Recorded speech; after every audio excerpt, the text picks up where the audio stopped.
देवर भाभी की शादी। रमाकांत और सावित्री जी के दो बेटे थे। बड़े बेटे का नाम था सुदीप और छोटे बेटे का नाम था अंशुल। सुदीप की शादी हो चुकी थी और उसकी पत्नी का नाम था अनन्या। अंशुल दूसरे शहर में रहकर एक बड़ी कंपनी में नौकरी करता था। कुछ दिनों के लिए अंशुल जब अपने घर आया हुआ था। बहुत दिनों के बाद आए हो बेटा, जल्दी जल्दी छुट्टियां ले लिया करो। अरे पापा, अभी 6 महीने पहले ही तो भाई की शादी में आया था। उसके बाद तो कंपनी वालों ने छुट्टी ही नहीं दी। हाँ, बात तो तेरी सही है। मेरी शादी के बाद तो तू अब घर आया है। लेकिन भाई, आपकी शादी को भी तो सिर्फ 6 महीने ही हुए हैं। लगता है अब तुम्हारी भी शादी जल्दी करनी पड़ेगी। तुम भी तो सुदीप से सिर्फ 1 साल छोटे हो। जल्दी से तुम्हारे भी हाथ पीले कर देते हैं। अरे कैसी बात करती है मम्मी, अभी मुझे कुछ दिन नौकरी तो करने दो। देवर जी, आपकी भी शादी हो जाएगी तो मेरा मन लग जाएगा। देवरानी आ जाएगी घर में। अनन्या, देवरानी आ भी जाएगी तो कौन सा यहाँ रहेगी, वो तो इसके साथ नौकरी पर जाएगी। हाँ मम्मी जी, वैसे बात तो आपकी बिल्कुल ठीक है। और फिर कुछ महीनों के बाद ऑफिस से लौटते वक्त सुदीप का एक्सीडेंट हो जाता है और उस एक्सीडेंट में उसकी मौत हो जाती है। ये क्या दुखों का पहाड़ टूट पड़ा। जवान बेटे की मौत हो गई। क्या करेंगे अब हम लोग। शादी को सिर्फ 8 महीने हुए हैं। उसकी पत्नी ने अभी तो अपना जीवन जीना शुरू भी नहीं किया। मम्मी जी, पापा जी, मेरा क्या होगा। मेरी तो जिंदगी खराब हो गई। मैंने कभी सोचा भी नहीं था सुदीप मुझे इतना जल्दी छोड़कर चले जाएंगे। अरे बहू, सोचा तो किसी ने भी नहीं था। हम तुम्हारा दुख समझते हैं बेटा, लेकिन भगवान की मर्जी के आगे हम कुछ नहीं कर सकते।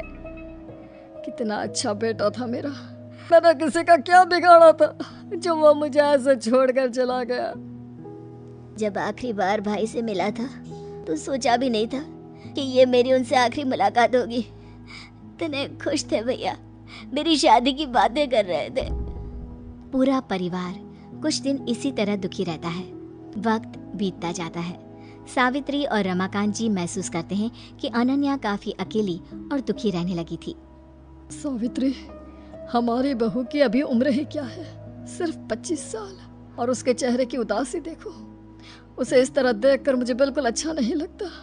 आप ठीक कहते हैं। अनन्या बहुत रोती है और उसका अकेलापन मुझसे भी नहीं देखा जाता। एक बात कहूँ सावित्री, क्या हमें अपनी बहू की दूसरी शादी करवा देनी चाहिए? अरे लेकिन समाज वाले क्या कहेंगे कि हम अपनी विधवा बहू की शादी करवा रहे हैं। अरे लेकिन उसकी उम्र तो देखो, सिर्फ 25 साल की है। पूरी जिंदगी कैसे कटेगी सावित्री, कैसे रहेगी वो? मैं सब समझती हूँ जी, लेकिन पहले हमें खुद अनन्या से बात करनी होगी कि वो इस बात के लिए तैयार है या नहीं। उसके बाद ही हम कुछ कर सकते हैं। मुझे तो लगता है कि हमें अंशुल से भी इस बारे में बातचीत करनी चाहिए। उसका क्या ख्याल है, जरा पता तो करें। सावित्री और रमाकांत अंशुल को अपने पास बुलाते हैं।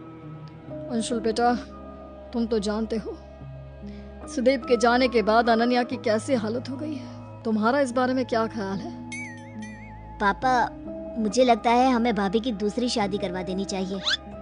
जब अंशुल भी कह रहा है तो ठीक है, हम अनन्या की शादी करवा देते हैं। वो खुश रहेगी तो हमें भी अच्छा लगेगा।